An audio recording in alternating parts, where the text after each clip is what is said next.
Hey, this is LindseyRox. I'm a Dead by Daylight streamer with a funny laugh, a vulgar sense of humor, and a metal music addiction. I stream Sundays, Mondays, Wednesdays, and Thursdays starting at 5 p.m. Eastern. I stream for the sole purpose of making people laugh. Welcome. Hi. Thanks so much for coming on. Nice to meet you, Hollie. Oh, it's so good to meet you. Well, go ahead and tell me a little bit about yourself. My name is LindseyRox. I have been streaming on Twitch for almost 6 years, and I love gaming. I also love metal music, and I love making people laugh as well. Those are the reasons why I stream. So, I love that. So metal music is why it's rocks. Right, it's rocks, exactly. So you rock out. I love that. I rock out. I love headbanging. All right, so let's go ahead and get into burnout, because that's what this whole series is about. Have you ever faced that in your content creation journey? Absolutely. I mean, with 6 years of experience, almost 6 years, it's been a wild journey. Basically what I experienced, I noticed friends, as we're getting older and stuff like that, I noticed friends quitting streaming and gaming to focus on grown-up stuff, which of course, good for them to move on from this chapter in their life. They gotta do what they gotta do. But as a result, it's been kind of a lonely road as a streamer. And I do struggle with reaching out, making new friends, and maintaining those relationships. So definitely loneliness can kind of cripple me a little bit, but whenever I'm streaming, having an active chat where people are showing up, they know when to show up, they're excited to be there, has helped me get over this hurdle of loneliness. So I feel like the biggest problem with burnout for me particularly is the loneliness you can feel as a streamer and the isolation. Okay, and has it been like kind of a continuous thing, or is it like, oh, I'm burnt out, and I feel it right in this moment, and that was 3 years ago, and then another one, or is it just constant?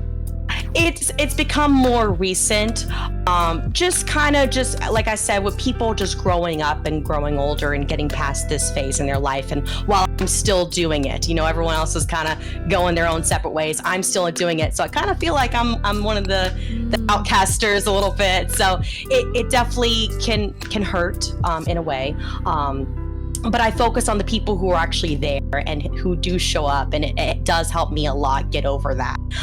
Because being isolated and being kind of cast away a little bit can hurt, but it's very important to focus on the people who are around you and who are supporting you today. Totally. So do you think that is the biggest challenge for you as a content creator? I think it's one of the challenges, but another thing is just social media. When it comes to, I don't like editing at all. Finding the short form versus long form content, I don't even know what I'm doing. I don't know what I'm doing, and I like I said, I don't like editing. I don't like having to stick with the consistent and trendy social media trends and stuff, and algorithms are always changing. It's really hard to keep up. It's so hard to keep up. It's hard to find a balance. Like, I post this? How should I edit this? What can I do better? I have all these questions go through my mind as a content creator. So now, like 6 years later, in hindsight, how do you think you would help your personal burnout? Like, what would you do to prevent those things? So I would be more one to reach out more people. I guess I would try to put myself out there a little bit more, be more social, but also stream at the hours that I actually want to stream and when I have the most energy, because I work in the early morning. I have to wake up super early, and I feel the afternoon slug. I stream in the afternoons, and that can pour into my stream sometimes, how I'm feeling like, worn down work. So to give the most high energy, best stream possible, where the most amount of people can attend the stream, I would coordinate my schedule to where I can focus on being an amazing entertainer without feeling the drain so much, because I definitely feel the drain after work. So. Yeah. Okay, and then what about offering other people advice? Because that was advice for you, but do you have any tips for burnout just in general? Well, just based on what everyone has gathered about me so far, is try to give yourself some grace. As you can see, I beat myself up all the time. So don't isolate yourself, because that's just going to hurt you in the long run. Have people around you. Talk to other streamers and hear from them, and you'll hear some shared experiences. Like, I know, right? I've been in that position before too. Here's what I do to help me. And you can maybe learn some good advice from those streamers. So definitely don't do what I've been doing, where I've been isolating myself a little bit. Reach out and get some love from other people. There's definitely love to give. Yeah. So what about working on personal life versus work life and mental health and trying to balance all of those things while in content creation. What did you or did you not do in order to experience burnout or to avoid burnout? So going back to my previous point about my day job, I decided to give myself at least 1 hour to relax after work. And it's so tempting to go from your job and then hopping right on stream when you get home, but that's going to get so old fast. And it's important to have time to decompress from the stress of work. And that doesn't mean like getting on your phone and doom scrolling. That's the worst thing you could do.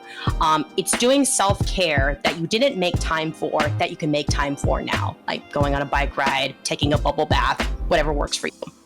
And then what about your tips for other people? I think that, like I said, we have work, we have other obligations out in the world, and it's important to cater to those obligations and responsibilities. We're all adults, and we're going to cater to those before sitting down for a stream. Family, jobs, friends, spouses are always going to come first, and it's so easy to neglect that when you're in the streaming world, and you can start to lose yourself. So I've seen it happen time and time again. So I think it's important to take care of what's important to you and also what's physically in front of you. Streaming will always come second. So make sure you're putting your family, friends, jobs, spouses in front of everything else before streaming. And then let's talk about kind of mental health in the content creation world. What are specific things that you do to take care of your physical and mental health? So I work as an online teacher, and so most of my work is done on the computer anyway. And the problem with that being, I'm spending a lot of time sitting. And when you're sitting for a long time, that's going to affect your health negatively. So it's important for me to get up and get my body moving any way that I can. I spend a lot of time indoors. So for my physical and mental health, it's good for me to get out and go get some fresh air because it does the body good. Because I'll be sitting in my room just sweating because the heat generated from my PC, it gets suffocating. So that can make anyone go crazy. So just getting away from that for a little bit is a great thing you can do. It's the ultimate like streamer advice is to go out and touch grass. Yeah, literally. We're not joking. We're not joking at all. Yeah. All right. Well, do you have any other tips or insights or advice to other people that are experiencing burnout right now? Absolutely, Holly. I think it's so important to go into streaming with your eyes wide open. Learn from those who have done this for a very long time. Surround yourself with good-natured people who want you to succeed and not people who are wishing for your downfall. I'm just saying. No, that's so good. Yeah. All right, Lindsey, thank you so much. We're going to say goodbye to YouTube, and then I'll say goodbye to you after this. Okay, bye. Okay, bye, YouTube. Bye, YouTube.